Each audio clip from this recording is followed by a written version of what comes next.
Hello students, तो कैसे हैं आप सब? आई होप आप सब अच्छे होंगे।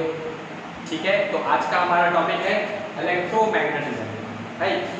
सो electromagnetism is basically the study of electricity and magnetism, right? तो ये एक 12th क्लास में एक पार्ट है, एक यूनिट है होल इलेक्ट्रोमैग्नेटिज्म, और इसमें एनसीईआरटी के सारे चैप्टर जो फर्स्ट पार्ट में है, फर्स्ट पार्ट एनसीईआरटी में, वो सब कवर होते हैं। तो इलेक्ट्रोमैग्नेटिज्म को हम लोग बेसिकली 3 पार्ट्स में डिवाइड करेंगे, ठीक है? One is electrostatics, right? Second is magnetism and the third one is electromagnetic waves, right? So ये पूरा इलेक्ट्रोमैग्नेटिज्म एक सिंगल क्वांटिटी के अबाउट घूमता है, जिसके बारे में ही हम तीनों पार्ट्स में स्टडी कर रहे होते हैं, और वो क्वांटिटी है charge. Okay, so basically electrostat means क्या होता है? इलेक्ट्रो शब्द का मतलब होता है charge. The word electro means charge, okay, and stat means at rest, right? So electrostat का मतलब होता है when we study the properties and phenomena related to charges at the rest. Okay, so electrostat is basically studied when charge is at rest. Okay, तो जब charge rest condition में होगा, मतलब किसी एक पॉइंट पे चार्ज रुका हुआ है, तो ऐसे कंडीशन में जब हम चार्जेस के प्रॉपर्टीज को स्टडी करते हैं, कितना फोर्स लगा रहा है, उसके डिफरेंट फेनोमेनास का स्टडी करते हैं, तो ये सब इलेक्ट्रोस्टैट के अंदर आता है। ओके, नाउ अब नेक्स्ट मूव करते हैं, मैग्नेटिज्म को समझते हैं। मैग्नेटिज्म क्या होता है? जब चार्ज कांस्टेंट वेलोसिटी से मूव करता है ना, it will produce magnetic field. Class 10th में आपने ऑस्टर्ड एक्सपेरिमेंट के बारे में जरूर पढ़ा होगा। ऑस्टर्ड एक्सपेरिमेंट क्या था कि एक charge current carrying wire magnetic field produce करता है। तो करंट कैरिंग वायर में मूव कौन करता है? बेसिकली चार्ज मूव करता है। सो हमारे पास है कि इलेक्ट्रोमैग्नेटिज्म हम कब पढ़ते हैं? Magnetism when charge is moving with constant velocity,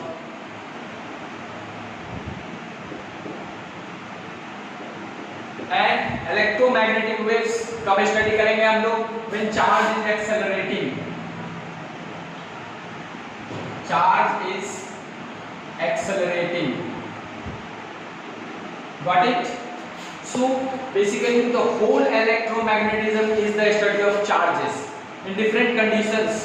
Okay, जैसे इलेक्ट्रोस्टैट्स मतलब when charge is at rest, their phenomena, उनका स्टडी जब हम लोग करते हैं तो ये इलेक्ट्रोस्टैट कहलाता है।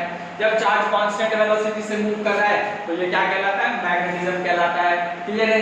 एंड जब चार्ज एक्सेलरेट करेगा तब जो हम उनके प्रॉपर्टीज का स्टडी कर रहे होंगे तो ये क्या कहलाएगा? Electromagnetic waves. ओके, सो एक एक करके हम लोग पहले डील करेंगे। आपको बता दूं कि एनसीईआरटी फर्स्ट पार्ट में जितने भी चैप्टर्स हैं सब इलेक्ट्रोमैग्नेटिज्म के ही है 1 to 8, राइट? सो एक एक करके हम लोग डील करेंगे। सबसे पहले हम लोग इलेक्ट्रोस्टैट्स के बारे में पढ़ेंगे, and after electrostatics we will come on magnetism and then electromagnetic waves. तो स्टार्ट करते हैं आज का हमारा टॉपिक इलेक्ट्रोस्टैट्स। अब ये पूरा इलेक्ट्रोमैग्नेटिज्म पढ़ने में कम से कम हमें 4-5 महीने लगी जाएंगे। क्लियर है? सो इलेक्ट्रोस्टैट्स को समझिए क्या होता है। The word electro means charge, ठीक है? इलेक्ट्रो का मतलब क्या होता है बच्चे? चार्ज होता है। एंड स्टैट का मतलब हुआ at rest. So when we study the properties and phenomena related to charges at the rest, then this is known as electrostats. Clear है? तो अब यहाँ पे जो की टर्म है जिसके अबाउट पूरा इलेक्ट्रोमैग्नेटिज्म घूम रहा है वो है हमारा चार्ज।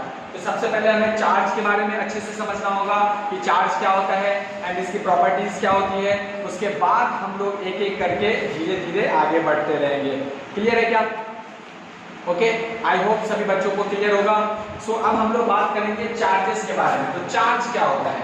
तो आ जाइए जरा देखते हैं चार्ज क्या होता है। Charge, so basically charge is the property of a body. अब देखो हम सभी जानते हैं कि जितने भी मैटर हैं मैटर में क्या होता है, मैटर किससे बना होता है, एटम से बना होता है, राइट। एंड एटम में क्या होता है, एटम में प्रेजेंट होता है हमारा इलेक्ट्रॉन, प्रोटॉन, न्यूट्रॉन, राइट। सो एक एटम इलेक्ट्रिकली न्यूट्रल होता है, ठीक है, उसमें कोई चार्ज नहीं होता क्योंकि उसमें जितने नंबर ऑफ प्रोटॉन्स होते हैं उतने नंबर ऑफ इलेक्ट्रॉन्स होते हैं। लेकिन अगर एक एटम से आपने इलेक्ट्रॉन को रिमूव कर दिया तो बॉडी क्या हो जाएगा, चार्ज हो जाएगा, राइट। एंड बॉडी जो चार्ज हो गया तो बेसिकली हम ये कह सकते हैं कि body becomes charge by transfer of electron. ये है, तो ये चार्ज क्या है, ये बॉडी का एक प्रॉपर्टी है और ये ऐसा प्रॉपर्टी है कि एक चार्ज बॉडी दूसरे चार्ज बॉडी पे क्या लगाता है, फोर्स लगाता है, जस्ट लाइक मैग्नेट। आपने देखा होगा कि बचपन में आपने मैग्नेट जरूर खेला होगा, ठीक है, कि एक मैग्नेट दूसरे मैग्नेट से एक एंड से चिपकाने पे अट्रैक्ट हो जाता है, चिपक जाता है, ठीक है। एंड उसके आपने एक मैग्नेट की पोलैरिटी को चेंज कर दिया, फिर आप अट्रैक्ट करने की कोशिश करो तो ये रिपेल कर रहा है। तो जस्ट लाइक मैग्नेट्स, जैसे कि मैग्नेट को तो हम लोग आसानी से देख सकते हैं, हमारे चारों तरफ अवेलेबल होता है, तो हम वहाँ से ये इस मैग्नेट के सहारे ये समझ सकते हैं कि चार्जेस में भी ऐसे ही प्रॉपर्टीज फाइंड किए गए हैं कि एक चार्ज बॉडी दूसरे चार्ज बॉडी को क्या करता है, या तो अट्रैक्ट करेगा या फिर रिपेल करेगा। ये डिपेंड करता है कि चार्जेस कैसे हैं। जैसे मैग्नेट में नॉर्थ पोल सेम टाइप के पोल होते हैं तो वो एक दूसरे को रिपेल करते हैं, एंड अपोजिट टाइप के पोल होते हैं तो वो एक दूसरे को क्या करते हैं, अट्रैक्ट करते हैं। क्लियर। सो अब हम लोग सबसे पहले चार्ज के बारे में देखते हैं। It is the property of a body due to which it attracts or repels another charged body, right? ठीक है, कोई दिक्कत नहीं। मतलब एक बॉडी चार्ज कैसे होता है, अगर आपसे ये पूछा जाएगा कि बॉडी चार्ज कैसे होता है तो बॉडी चार्ज होता है by the transfer of electrons. Clear है। और चार्ज क्या है, it is the property of a body, ये एक बॉडी का प्रॉपर्टी है, गुण है, ठीक है। और इस गुण के कारण एक चार्ज बॉडी दूसरे चार्ज बॉडी पे फोर्स अप्लाई करता है। क्लियर है। तो अब हम लोग धीरे धीरे करके इस पे भी आएंगे कि कितना फोर्स अप्लाई करता है। वो फोर्स के लिए एक लॉ है हमारे पास, कूलम्ब्स लॉ। सो पहले तो हम लोग चार्ज के प्रॉपर्टीज को अच्छे से स्टडी कर ले। This is the definition of the charge. It is the property of a body due to which it attracts or repels another charge body. अब हम लोग बात करने वाले हैं basically properties of the charge. Properties of charge, right. So charge की property देखते हैं तो सबसे पहले हमें ये ध्यान देना होगा कि there are two types of charges. Two types of charges, जैसे मैग्नेट में दो पोल होते हैं ना, दो टाइप के पोल होते हैं। एक मैग्नेट है, पोल का हमें कैसे पता चलता है, पोल कैसे पता चलता है कि दो मैग्नेट को आप परस्पर क्या करेंगे, पास लेके आएंगे तो वो एक साइड से अट्रैक्ट करेगा, दूसरे साइड से रिपेल करेगा। तो यहाँ पे हमने ये डिफाइन कर दिया कि दो पोल होते हैं। In the same way charges भी कितने टाइप के होते हैं, दो टाइप के, पॉजिटिव, नेगेटिव। क्लियर है। एंड पॉजिटिव चार्जेस क्या करेंगे, एक दूसरे को रिपेल करेंगे। सेम टाइप के चार्जेस होंगे तो ये एक दूसरे को क्या करेंगे, रिपेल करेंगे, मतलब दूर भगाएंगे। क्लियर है। ओके। एंड जो अलग टाइप के चार्जेस, जो डिफरेंट टाइप के चार्जेस होंगे तो क्या करेंगे, अट्रैक्ट करेंगे। सो पॉजिटिव या नेगेटिव क्या हो जाएगा बच्चे लोग, repulsion, right. And positive negative positive. अगर ये चार्ज एक दूसरे के सामने अगर होते हैं, सामने आते हैं, ठीक है ना, तो क्या होगा, अट्रैक्शन होगा इनके बीच में, राइट। अब थोड़ी और छोटी चर्चाएं कर लेते हैं। ये फर्स्ट प्रॉपर्टी हो गया। सेकंड प्रॉपर्टी के बारे में, चार्जेस के बारे में सारी बातें आज हम जान लेंगे, ठीक है। सो ऐसा unit of charge is coulomb. Okay. And इसे हम लोग कैसे डिनोट करते हैं, कैपिटल सी से डिनोट करेंगे। क्लियर है। कूलम ऐसा यूनिट होता है, कूलम एक साइंटिस्ट है, उनके नाम पर ये रखा गया है। क्लियर। एंड थर्ड इज, ये स्केलर क्वांटिटी होती है। It is scalar quantity. और बेसिक चर्चाएं करेंगे हम लोग, इनके बारे में बातें कर लेते हैं आज, ठीक है। स्मॉलेस्ट यूनिट, सबसे एक बॉडी में सबसे छोटा चार्ज कितना हो सकता है, ठीक है, एक सिंगल इलेक्ट्रॉन, राइट। एक अगर कोई बॉडी एक ही इलेक्ट्रॉन लूज करता है, क्योंकि इलेक्ट्रॉन से छोटे चार्जेस वैसे तो खोज हो चुका है, क्वार्क्स कहते हैं इनको, बट अभी हमारे सिलेबस के लिए ये इनकी बातें हम नहीं करेंगे। सो सबसे छोटा चार्ज हमारे लिए क्या होगा, एक electron. So smallest unit of charge is 1 electron. एक इलेक्ट्रॉन का मैग्नीट्यूड, बेसिकली अगर आप एक इलेक्ट्रॉन निकाल देते हो तो बॉडी पॉजिटिवली चार्ज हो जाता है, आप एक इलेक्ट्रॉन बॉडी को दे देते हो तो बॉडी नेगेटिवली चार्ज होता है, दैट डिफरेंट थिंग्स। लेकिन जो मिनिमम अमाउंट ऑफ चार्ज जो एक बॉडी पे आ सकता है वो आ सकता है एक इलेक्ट्रॉन के मैग्नीट्यूड के बराबर, राइट। और एक इलेक्ट्रॉन का मैग्नीट्यूड कितना होता है बच्चे लोग, 1.6 × 10⁻⁻19 कूलम। मतलब स्मॉलेस्ट चार्ज जो किसी बॉडी पे डेवलप हो सकता है वो हो सकता है 1 coulomb, sorry 1.6 × 10⁻⁻19 coulomb, that is 1 electron के बराबर। क्लियर है। अब और छोटी छोटी चर्चाएं कर लेते हैं। नेक्स्ट है हमारा quantization of charge, quantization of charge, ठीक है। सो क्वांटाइजेशन का मतलब क्या होता है, बेसिकली क्वांटा का मतलब बेटे होता है पैकेट्स, ठीक है। क्वांटा का मतलब क्या होता है, पैकेट्स। पैकेट्स जैसे सपोज करो आप किसी चीज़ का मार्केट जाते हो और किसी चीज़ का पैकेट खरीद के लाते हो, सपोज कुरकुरे के पैकेट खरीद के लाते हो आप, राइट। सो आप कितने पैकेट खरीद सकते हो, 1 2 3 4 5 6 इतने पैकेट नंबर में खरीद सकते हो, इंटीजर नंबर में। आप 1.5 पैकेट ऑफ कुरकुरे तो नहीं खरीद सकते, राइट, 1.3 पैकेट ऑफ कुरकुरे तो नहीं खरीद सकते। सो बेसिकली पैकेट्स का मतलब रिलेटेड टू इंटीजर हो जाता है, क्लियर है। सो क्वांटाइजेशन ऑफ चार्ज का मतलब है कि चार्ज जब किसी भी बॉडी पर डेवलप होगा वो हमेशा इलेक्ट्रॉन के इंटीजर मल्टीपल में होगा। इलेक्ट्रॉन के इंटीजर मल्टीपल में क्यों होगा, क्योंकि देखो बॉडी से जब ट्रांसफर होता है तो सिर्फ इलेक्ट्रॉन के बारे में हम लोग कहते हैं कि इलेक्ट्रॉन ट्रांसफर होता है, ठीक है, क्योंकि प्रोटॉन जो है वो तो न्यूक्लियस के इनसाइड है एंड वो बंधा हुआ है वेरी स्ट्रॉन्ग न्यूक्लियर फोर्स से, ठीक है। सो बॉडी लूज करता है या गेन करता है वो इलेक्ट्रॉन्स होते हैं, और इलेक्ट्रॉन के लूज करने के कारण बॉडी पॉजिटिवली चार्ज हो जाता है, इलेक्ट्रॉन के गेन करने के कारण बॉडी कैसा हो जाता है, नेगेटिवली चार्ज हो जाता है, right. Basically quantization of charge means charge developed on any body is integral multiple of electrons, right.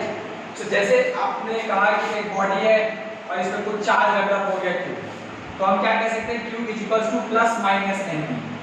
ये प्लस माइनस NE क्यों लिखा है स्टूडेंट लोग बताइए। बेसिकली प्लस माइनस मतलब बॉडी पॉजिटिव और नेगेटिव चार्ज दोनों में से कुछ भी हो सकता है, एंड N क्या होगा यहाँ पर, N belongs to integer, N must be integer. आप 1 electron 2 electron 10 electron 1 crore electron, but decimals में पॉइंट्स में इलेक्ट्रॉन का ट्रांसफर नहीं होगा, क्लियर, कोई दिक्कत नहीं आता, ओके। सो अब हम लोग एक और हमारे पास एक और पॉइंट है उसे हम लोग देख लेते हैं, ठीक है ना, एंड उसके बाद हम लोग आगे बढ़ेंगे कूलम्ब्स लॉ पे पहुंचेंगे, क्लियर है, ओके, राइट। सो अब हम लोग बात करने वाले हैं, एक और पॉइंट है हमारे पास, बेसिकली कंजर्वेशन ऑफ चार्ज, ठीक है, conservation of charge, right. So conservation of charge का मतलब क्या होता है कि सपोज चार्ज को ना ही क्रिएट किया जा सकता है और ना ही डिस्ट्रॉय किया जा सकता है, बस चार्ज एक बॉडी से दूसरे बॉडी पे क्या हो सकता है, ट्रांसफर हो सकता है, क्लियर है। चार्ज एक बॉडी से दूसरे बॉडी पे क्या हो सकता है, ट्रांसफर हो सकता है। सिर्फ चार्जेस कभी भी डिस्ट्रॉय नहीं होते, ना चार्जेस को क्रिएट किया जा सकता है। जैसे सपोज कि आपके पास एक सिस्टम है और सिस्टम में 3 बॉडीज है, ए बी और सी, राइट। अब ये ए है आपका मोबाइल, ये है डी है आपका ब्लूटूथ, एंड सी है आपका, ये सपोज करो ये पावर बैंक। अब हमने कहा कि पावर बैंक पे अभी फिलहाल 100 कूलम चार्ज, ओके, एंड आपके मोबाइल पे है 25 कूलम एंड ब्लूटूथ पे है आपके -50 कूलम, ठीक है। सो अगर आप सिस्टम के चार्जेस को देखो तो अभी टोटल चार्ज सिस्टम पे कितना है, टोटल चार्ज बताओ, टोटल चार्ज है, आप 100 में से 50 को माइनस करोगे, 50 and plus 25 75 coulomb. So total charge आपका 75 कूलम है अभी, ओके। एंड 3 चार्जेस हैं यहाँ पर। 3 चार्जेस कौन कौन से हैं, 3 बॉडीज हैं और 3 बॉडीज पे अलग अलग चार्जेस हैं। मोबाइल है आपके पास, ब्लूटूथ है एंड पावर बैंक है। अब आप क्या चाहते हो कि आपने क्या किया कि चार्जिंग कर रहे हो आप, राइट। आप क्या कर रहे हो कि आप अपने मोबाइल को एंड ब्लूटूथ को चार्जिंग कर रहे हो, चार्ज पे लगा रहे हो। तो कुछ देर बाद जब आप आओगे यू विल फाइंड कि आपका मोबाइल चार्ज हो चुका है एंड उस पे चार्ज आ चुका है 50 कूलम एंड आपका ब्लूटूथ भी चार्ज हो चुका है एंड ब्लूटूथ पे चार्ज आ चुका है 0 कूलम, राइट। सो अब आपके पावर बैंक में कितना चार्ज बचेगा, तो आप कंजर्वेशन की मदद ले सकते हैं, ठीक है। ये चार्जेस सिस्टम में जो टोटल चार्जेस था बिफोर कनेक्शन, ये वायर कनेक्ट करने से पहले जितना टोटल चार्ज था, बाद में भी उतना ही चार्ज होगा, ठीक है। This is the principle of conservation of charge. Basically charges transfer हुए हैं एक बॉडी से दूसरे बॉडी में, एक बॉडी से दूसरे बॉडी पे, लेकिन चार्जेस डिस्ट्रॉय नहीं हुए हैं और टोटल चार्ज सिस्टम में अभी कितना रहेगा जितना पहले था, क्लियर है। सो अब टोटल चार्ज अगर आप देखोगे यहाँ पर तो टोटल चार्ज कितना होना चाहिए कंजर्वेशन प्रिंसिपल से, 75 कूलम, राइट, एंड 75 कूलम होना चाहिए। तो अभी आपके पास इन दोनों को मिलाकर के कितना चार्ज है, 50 कूलम। दैट मींस आपके पावर बैंक में कितना चार्ज बचा है, 25 कूलम चार्ज बचा है, राइट। कोई प्रॉब्लम नहीं है, ओके। सो बेसिकली अब हम लोग बात करने वाले हैं, आगे हम लोग बढ़ते हैं और हम लोग बात करेंगे कूलम्स लॉ के बारे में, क्लियर है। तो चार्जेस की प्रॉपर्टीज एंड चार्ज से रिलेटेड जो भी चीज था